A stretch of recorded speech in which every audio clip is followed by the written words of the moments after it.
Qual foi a sequência das perguntas? A primeira foi bem. Vai bem contigo? Vai bem com o teu marido? Depois o profeta perguntou: vai bem com o teu filho? Com ela não estava bem emocionalmente. Com o marido simplesmente deixou o filho na mão dela, mas com o filho tinha um problema, a raiz do problema, que era a questão da morte, né? Então, vai bem contigo, né? Nós vamos para um texto da palavra. A gente teve dando algumas doutrinas numa carta de Paulo aos Romanos. Glória a Deus. Acredito que os irmãos já leram essa carta todinha, não já? Na época, quando eu fui fazer essa matéria aqui, a professora mandava a gente, toda a aula, escrever um versículo de Romanos, para a gente gravar, né? Porque são muitos versículos em Romanos. Eu acho que eu vou perguntar aqui os irmãos, aquele Romanos 6:23, né? Romanos 3:23, né? Todos pecaram, destituídos estão da glória de Deus, né? E Romanos 8, a partir do primeiro versículo, nós tomamos a leitura desse texto. É um capítulo riquíssimo, né? São várias mensagens, mas iniciaremos no versículo primeiro para a gente fazer a leitura bíblica concernente nessa noite ao culto de doutrina. Irmão Fred, tudo bem aí? Está funcionando aí? Tá? Glória a Deus, tudo bem aí? Cadê o jovem? Aquele irmão não veio hoje não, né? Sim? Está quase viajando, né? Ele de volta. Portanto, agora nenhuma condenação há para os que estão em Cristo Jesus. Se você tem alguma Bíblia que não seja corrigida, ele vai até o versículo primeiro, até essa parte. Não, ele continua, mas a atualizada vai até aqui, né? Mas certamente no decorrer da carta ele vai falar sobre a vida dos que estão em Cristo Jesus, que é marcado por essa palavra aqui, ó. Não anda segundo a carne, mas segundo o Espírito. Aí no versículo 2: porque a lei do Espírito de vida em Cristo Jesus me livrou da lei do pecado e da morte. Porquanto o que era impossível à lei, visto como estava enferma pela carne, Deus, enviando o seu Filho em semelhança da carne do pecado, pelo pecado condenou o pecado na carne. Que palavra é essa, hein? Para que a justiça da lei se cumprisse em nós, que não andamos segundo a carne, mas segundo o Espírito. Novamente ele vai bater nessa mesma temática. Aí no versículo 5: os que são segundo a carne,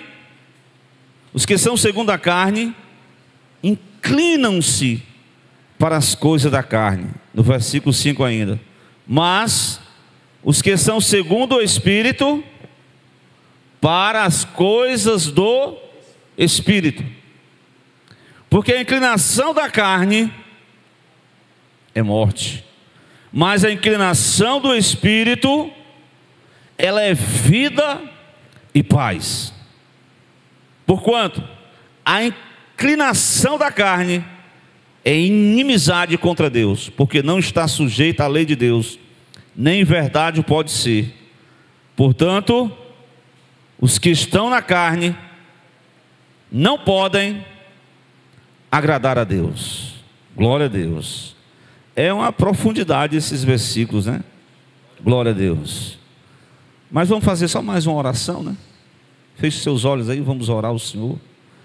Seu Deus e Pai Celestial, muito obrigado por essa oportunidade que o Senhor, estamos aqui diante dessa palavra. Ela é uma palavra bastante conhecida, mas ela sempre toca num ponto que nós precisamos sempre estar vigiando, né, nessa parte.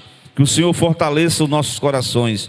Que o Senhor nos ajude a viver essa vida segundo o Espírito, para mortificar as obras da carne, a fim de experimentarmos essa vida de amizade com Deus, essa vida que agrada a Deus, essa vida que inclina-se para uma vida de paz, para uma vida segundo o Espírito Santo da verdade, a vida proposta por Deus no que Ele estabeleceu para a salvação. Ser conosco, ser com a igreja, que nós possamos receber a Tua palavra em nossos corações, em nome de Jesus. Amém?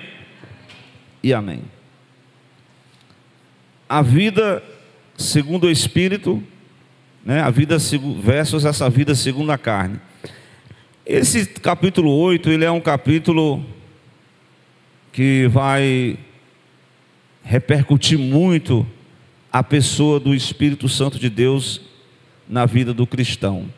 Glória a Deus. Quando a gente lê o capítulo 7, você vai observar que no capítulo 7 ele vai encerrar o capítulo com uma mensagem bastante, como que o homem natural, o ser humano, querendo alcançar de Deus a salvação pela prática da guarda da lei. Aí Paulo chega a essa conclusão no versículo 24: miserável homem que sou, quem me livrará do corpo dessa morte? Ele está se sentindo assim, impossibilitado de viver a vida de Deus, porque ele está preso ao pecado, preso às cobiças da carne, preso ao eu, ao velho homem, à natureza adâmica. Mas ele inicia o capítulo 7. Esse capítulo 7 a gente pode ver uma ilustração, como se fosse um casamento entre, assim, a lei, ela tem o poder sobre uma pessoa, enquanto aquela pessoa está viva. Quando a pessoa morre, a lei não vai ser mais aplicada para uma pessoa que já morreu, né? Por isso que Paulo usa essa ilustração. Diz que a mulher está sujeita ao marido enquanto ele viver, está ligado pela lei, mas morto o marido está livre da lei do marido. Certo? Então, nós vamos observar que a partir do capítulo 8, né, mesmo que nos capítulos anteriores o apóstolo tenha mostrado que o homem que estava perdido, Romanos 3:23, mas através de Cristo nós somos justificados, né? Quando o irmão, acho que o irmão aqui leu um texto no domingo passado, que às vezes a gente precisa isso mesmo, a gente convidar a pessoa para vir à frente, né? E a gente orar por ela, aceitar Jesus. Você quer confessar Jesus como seu Salvador? Aí a pessoa assim: eu aceito Jesus como meu Salvador, creio que Ele morreu na cruz pelos meus pecados. Por que é necessário que haja isso? Porque ali é a declaração de forma assim jurídica, né? Forense, né? Onde Deus, pelas suas palavras, você está declarando que você é impotente, que você não tem nenhuma possibilidade de promover sua própria salvação, mas através de Cristo você tem a graça de confessar o nome de Jesus, crer no seu coração, e você vai ser, como diz o texto, como é que diz? Crer para a justiça e faz confissão para salvação. Então você está salvo em Jesus, certo? Glória a Deus. Só que o processo da salvação, né, ele vai sendo desenvolvido na vida do cristão, né? Ele, juridicamente, ele é imputado na cruz de Cristo. Ele recebe de Cristo um crédito positivo da salvação. Então ele é justificado pela fé, mas aí ele vai começar a andar com Deus. A vida cristã, como nós estudamos durante 3 meses, a vida cristã, ela é uma caminhada, né? É uma jornada, é um processo, aonde durante o percurso, nós vamos ser tentados. E a tentação faz parte da experiência do cristão. E até nós estudamos na escola bíblica dominical que o cristão ele tem 3 inimigos. Não sei se tem mais fora eles, mas são 3 inimigos declarados, né? Os principais inimigos do cristão, quais são? Primeiro é o diabo. O diabo tem raiva de você, tem raiva do reino de Deus, tem raiva da igreja. Se ele puder, ele faz de tudo para destruir. Mas tem um outro inimigo que está aliado ao diabo, assim, porque ele está sob o domínio do diabo, que é o mundo, o sistema. A Bíblia diz: o mundo jaz no maligno. Então o mundo está sob o domínio. Então a gente percebe hoje que a influência do mundanismo em muitos cristãos, comunidades cristãs, de uma certa forma, muita influência, né? É tanto que, quando Paulo vai escrever para a igreja de Corinto, estava meditando nessa passagem hoje, Paulo soube, não que os irmãos a família de Cloé, né, fosse aqueles irmãos entregão, mas Paulo conversando: como é que está a igreja de Corinto lá? Mas a igreja lá é uma benção, a igreja é fogo puro, os irmãos lá têm todos os dons. Mas está tudo bem mesmo com os irmãos? Tem uns irmãos lá que são meio partidários, né? Tem uns que dizem assim: negócio de pastor, meu pastor é Jesus Cristo, como diz o hino 413. Outros lá são adeptos, né, mais do conservadorismo, da lei. Eu aderi à liderança de Pedro. Outros gostam de uma pregação mais empolgante. Aí não, mas o nosso pastor principal só gosta da pregação do pastor. Na verdade, nem pastor não era, né? Apolo. Mas tinha aqueles que já eram fundamentados ali na doutrina que Paulo inaugurou a igreja, né? Era os de Paulo. Então tinha uma confusão ali no meio da igreja, né? Mas o povo estava lá, fogo puro, né? Mas era... Aí Paulo chegou a dizer assim: eu esperava que esses irmãos já tivessem crescido, né? Mas tem uns irmãos aí que estão... Ele cita 3 tipos de pessoas, né? Eu esqueci de citar o terceiro inimigo, que é a carne. Então vamos falar sobre esse capítulo 8. Mas ele fala, ainda já falando sobre a carne, que existe 3 tipos de homens. O homem que eu falo é ser humano. Quais são os 3 tipos de homem? Ele fala que tem aquela pessoa que não conheceu Jesus, que não vive segundo o Espírito. Ele é denominado como o quê? Segundo homem natural. Mas tem aquela pessoa que já conheceu Jesus, mas ele ainda está flertando com o mundo, ainda está flertando com o pecado, ainda está vendo coisas que não é para ver. Aí ele denomina, aquele crente que é cheio do poder, mas quando ele, de repente, ele já está na carne de novo. É o crente carnal.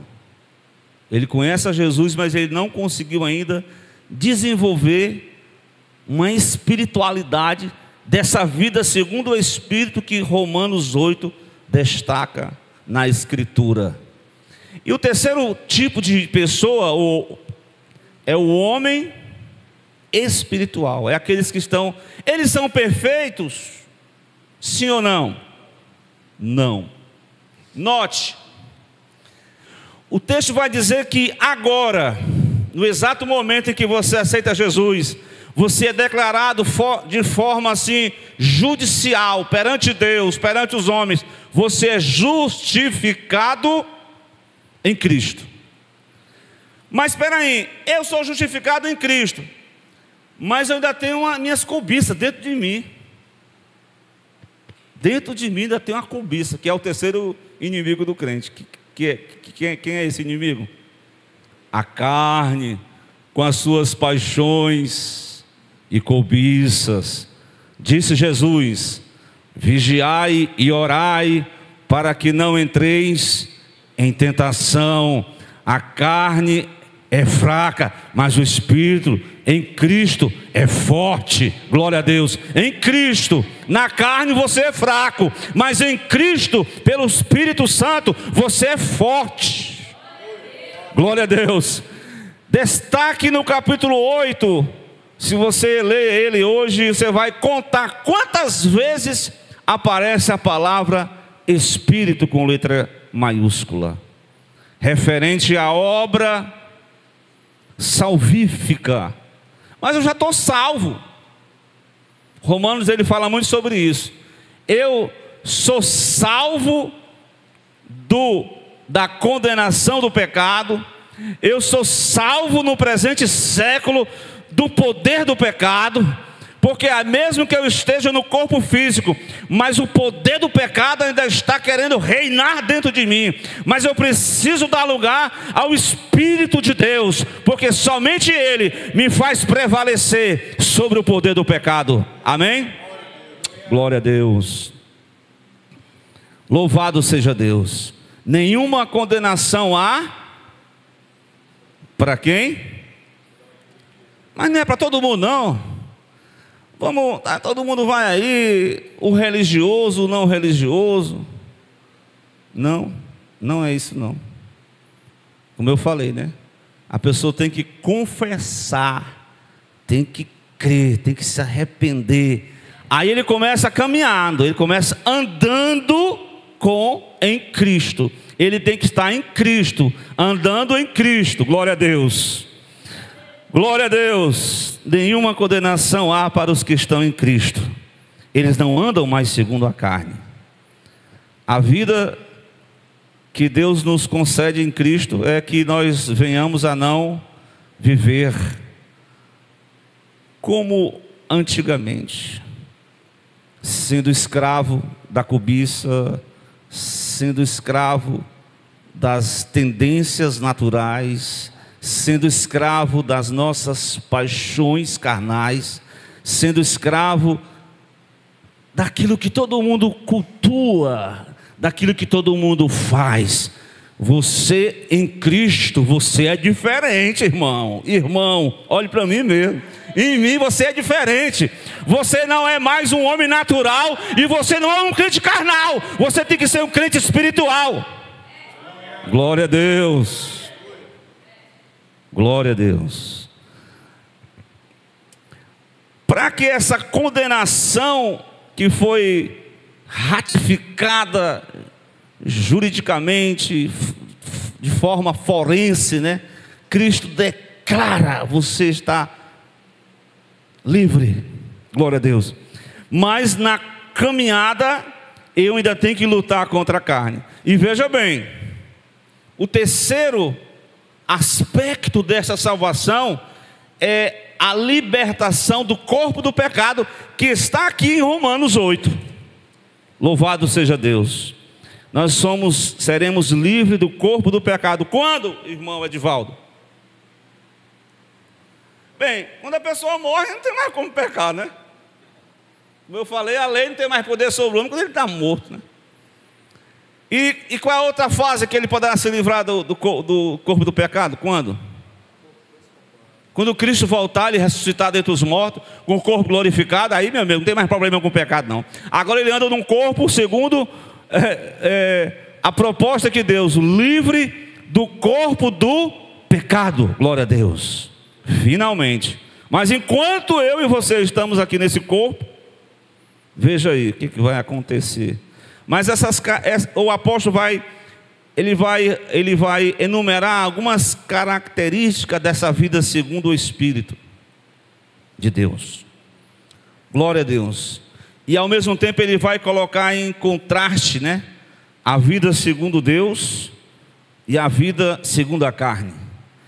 E aí nós observamos a partir do versículo 2 que, glória a Deus, na verdade essa salvação, no versículo 3 especificamente, a salvação, o homem, teve algum ser humano que guardou toda a lei e os mandamentos? Porque como é que está escrito na lei? Vamos pegar só o decálogo, né? Decálogo, né? Como é que está escrito no decálogo? Não sei se os irmãos sabem de qual o decálogo. Como é que está escrito no decálogo? Vamos copiar aqui, ver se a gente aprende o decálogo. Glória a Deus. Sei que tem um mandamento lá, né? Que os sabatistas gostam de guardar ele, né? Mas ele, de forma geral, o decálogo, ele vai expondo mandamentos objetivos que você, né? Por exemplo, não adulterarás. O que mais? Não farás para ti imagem de escultura. Não matarás. Honra quem? Pai e mãe. Glória a Deus. Que mais? Não falarás mal do próximo. Meu Deus do céu. Perdoai, Senhor. Não pegue o que não é seu. Não diga falso testemunho. Isso aqui são coisas objetivas. Tem a questão do sábado. Glória a Deus. Não tome o nome de Deus em vão. Não se encurve diante de... Pastor, mas esse aqui é crente, todo mundo aqui é crente. Ninguém anda se encurvando aqui diante de imagem, não. Será? Quanto tempo as pessoas passam mais tempo assim encurvado? Vendo imagens. Não é a mesma imagem aqui mas se torna como fosse assim algo que contagia o nosso coração, que toma o nosso coração, que nos domina o nosso coração, que preenche o nosso tempo, que preenche a nossa vida. E nós temos que guardar, de tudo que tem que guardar, guarda o coração. Mas tem um mandamento aqui, que o apóstolo vai revelar no capítulo 7, que ele me despertou o pecado em mim. Que mandamento é esse? Ele é, assim, adulterar, claro que é algo objetivo, né? Depois na lei de Cristo ele vai dizer que o adultério não é o ato em si, mas sim você, no 5:28 de Mateus, se você já desejou, você já está cometendo adultério. Matar, se você matar alguém, né? Tacar uma pedra, a pessoa cair do chão e morrer, e aí vai, você falar mal dos outros. Mas cobiçar, alguma pessoa vai ver? Quem que pode fiscalizar o pecado da cobiça? Só Deus, só Deus. Por isso que todo mundo estava fadado ao fracasso. Só teve um homem, glória a Deus, que não foi Davi que adulterou, que não foi Abraão que mentiu, glória a Deus. Vou falar dos demais, né? Mas eu quero falar deste homem. Que homem é esse? Quem é este homem que até o vento e o mar lhe obedece? Porque visto, o apóstolo vai dizer o seguinte, versículo 3, irmão, capítulo 8, ele disse, porque era impossível a lei, visto que estava enferma pela carne. É a lei que estava enferma, é? Quem é que estava enfermo aqui na verdade? É eu e você. Somos nós que estamos enfermos pela carne. Era impossível nós agradarmos a Deus, nós se inclinarmos para Deus. Aí o que Deus fez? Para salvar o pobre pecador, o homem que estava fadado ao fracasso, que era impossível ele guardar a lei, visto que estava enfermo, estava fadado ao fracasso. Deus, o próprio Deus, envia o seu Filho em semelhança da carne do pecado. Note bem, em semelhança da carne do pecado. Não que Cristo veio como pecador.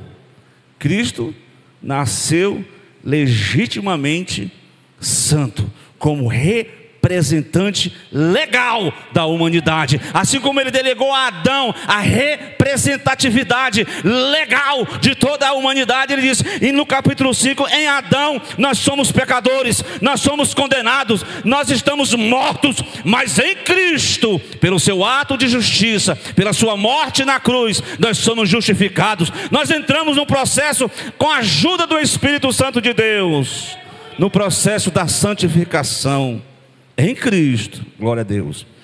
Era impossível. Deus envia o seu Filho em semelhança da carne do pecado. E essa frase aqui, pelo pecado condenou o pecado na carne. Ele mesmo sofreu a culpa do pecado, a condenação do pecado. Quando? Quando aconteceu isso? Isaías diz que pelas suas pisaduras nós somos, o castigo que nos traz a paz estava sobre ele, pelas suas pisaduras nós fomos sarados. E eu acho interessante que, eu sei que nós tivemos uma doença aí terrível, né? Que, de onde é que sai a cura no caso, além da doença, estou falando agora sobre ofídio, né? Réptil. De onde é que sai a cura do próprio veneno da serpente, o antídoto? Então Deus envia o seu Filho em semelhança de carne, e Ele mostrou na carne, aqui como vivendo como Filho de Deus, sob a dependência do Espírito Santo de Deus, sob a orientação do Espírito de Deus, viveu cheio do Espírito Santo de Deus. Ele mostrou aos homens, ele fez a carreira, ele palmilhou, ele construiu a caminhada como um homem não natural, não carnal, mas um homem segundo o Espírito de Deus. Ele é o precursor desta obra. É por isso que tem efeito, tem valor, tem autenticidade, tem legitimidade, tem poder para o homem pecador vencer a sua própria natureza carnal. Se você está se sentindo fraco, pastor, é porque a carne é fraca. Quem foi que disse que o pecado é vitamina para a carne? Se ajoelhe, coma mais as Escrituras, demore um pouquinho mais na presença do Pai, peça para Ele derramar só um pinguinho daquele óleo que desce sobre a barba e a cabeça de Arão, para encher o seu coração, e você vai vencer. Tá interessante, né? Glória a Deus. O crente, ele tem que, é como se fosse assim, é uma ilustração, ele tem que andar como se fosse assim, simbolicamente, a certidão de óbito, né? Simbolicamente. Aí a tentação vem, irmão, vem cá, irmão. Tu lembra daquele tempo? Eu já estou crucificado em Cristo. Eu já estou morto em Cristo. Glória a Deus. Nenhuma condenação há para os que estão em Cristo, que não anda segundo a carne, mas que anda segundo o Espírito. Pronto, irmão. Você vai declarar que você, simbolicamente, você está morto em Cristo. Para você não é mais devedor. Você não é mais devedor. Foi isso? É uma das características que nós vamos observar aqui. Observe então o que a lei do Espírito de vida em Cristo Jesus fez comigo e com você. Você vai tomar posse aqui dessa palavra. Versículo 2, Fred. Porque a lei do Espírito de vida em Cristo Jesus, ela trouxe o que para mim? Livrou-me do pecado e da morte. Livrou-me do pecado e da morte. Livrou-me do pecado e da morte. A lei do Espírito de vida em Cristo Jesus. Então você já começa a dizer que aquilo que te prende, aquilo que te algema, você em Cristo, você andando segundo o Espírito, a lei do Espírito de vida em Cristo Jesus me livrou da lei do pecado e da morte. Glória a Deus. Então, se Cristo é o nosso precursor, é o nosso é o nosso guia, é o que precursor, porque ele trilhou o caminho.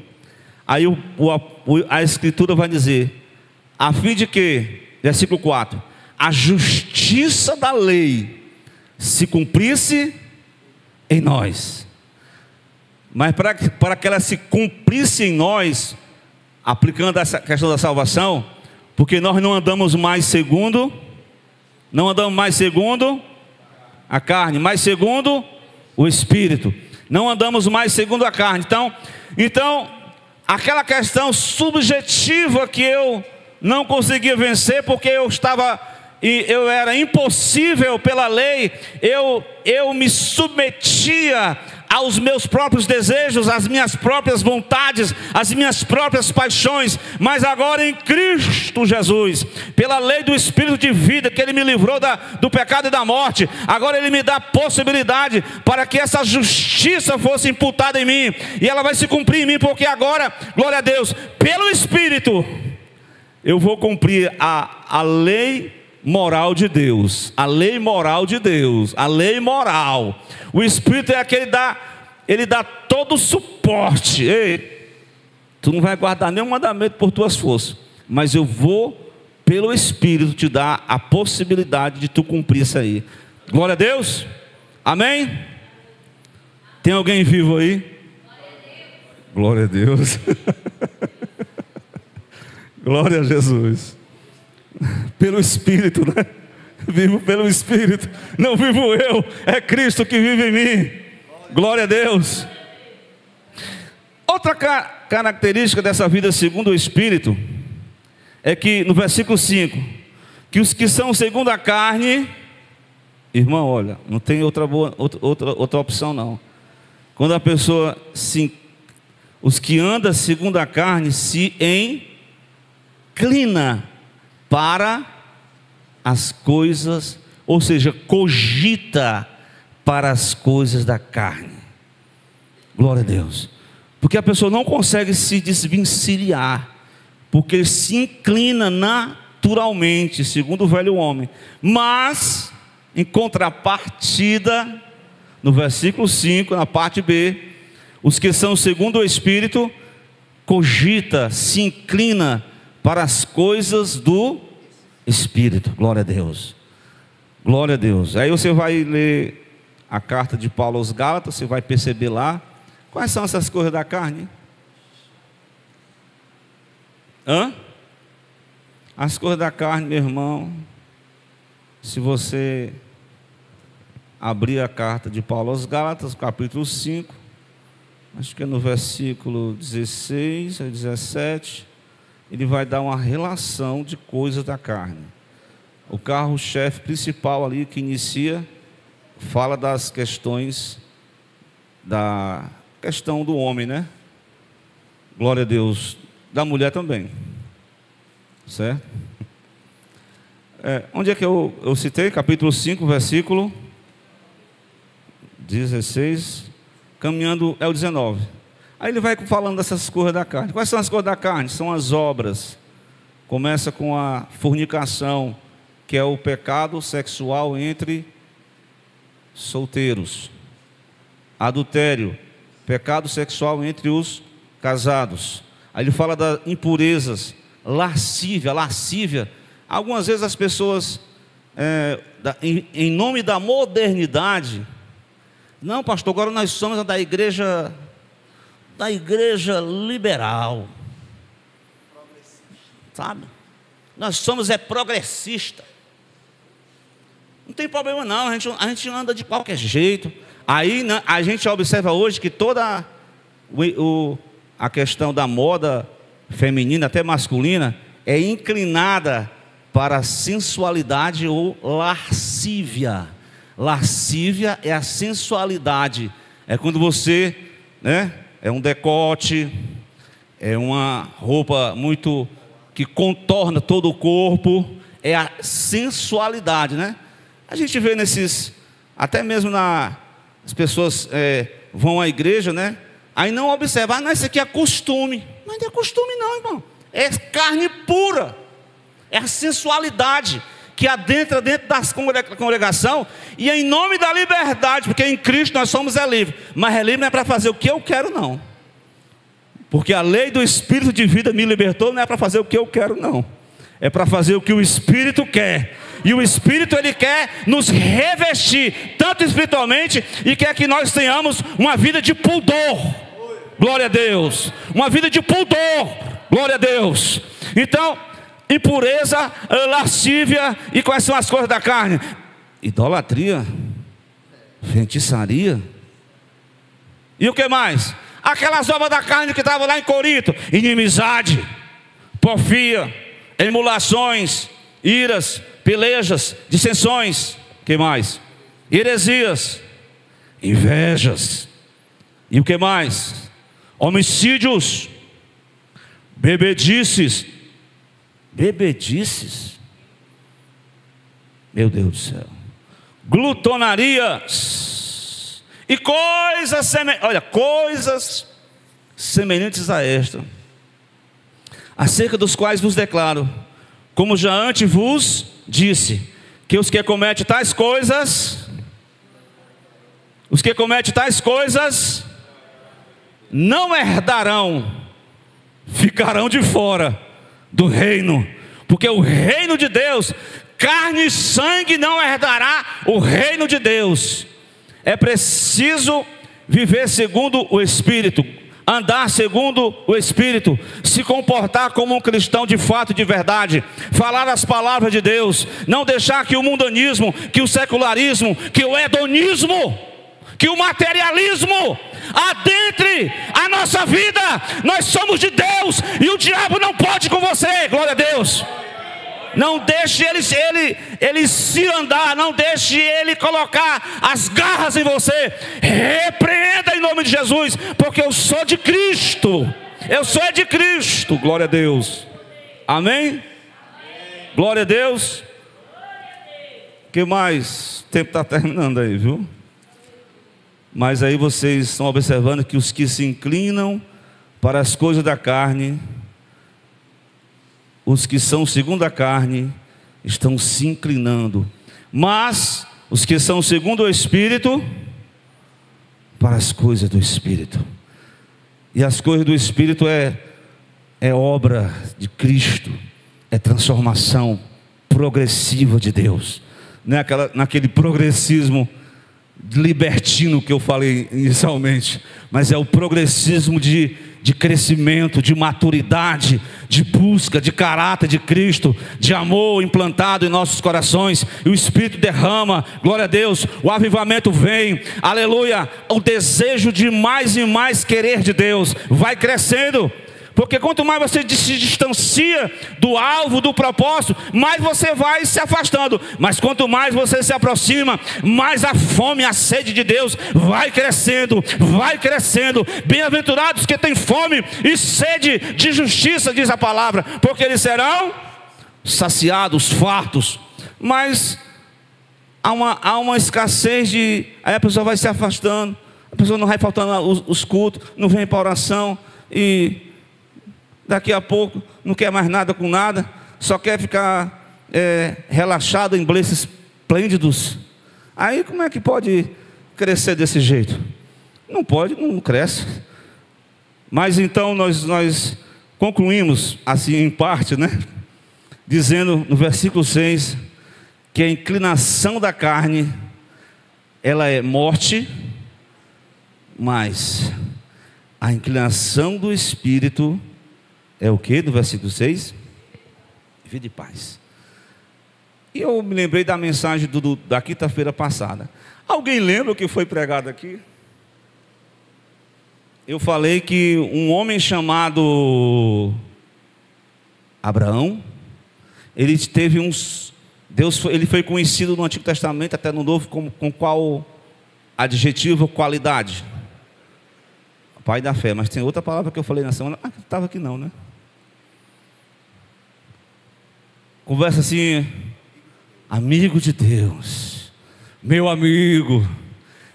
Sei que o amigo deu umas vaciladas lá, né? Que aí você vai ver em Gálatas que teve uns filhos que nasceram segundo a carne, que esses carnais é comparada a esses filhos, que são os filhos de Abraão com Agar, os Ismael. Mas tem os filhos com a esposa original, que nasceram segundo a promessa de Deus. Aí Paulo compara para aqueles que são segundo o Espírito, que nasceram sob a promessa de Deus, são os que são nascidos por essa fé em Cristo, glória a Deus, né? Ele faz essa comparação, glória a Deus. Mas exatamente, para fechar, glória a Deus. E a irmã Lé, tem um hino aí, irmã Lé? Eu vou perguntar antes de terminar, vê se tu tem um hino aí. Vamos lá, versículo 7. A inclinação da carne é o quê?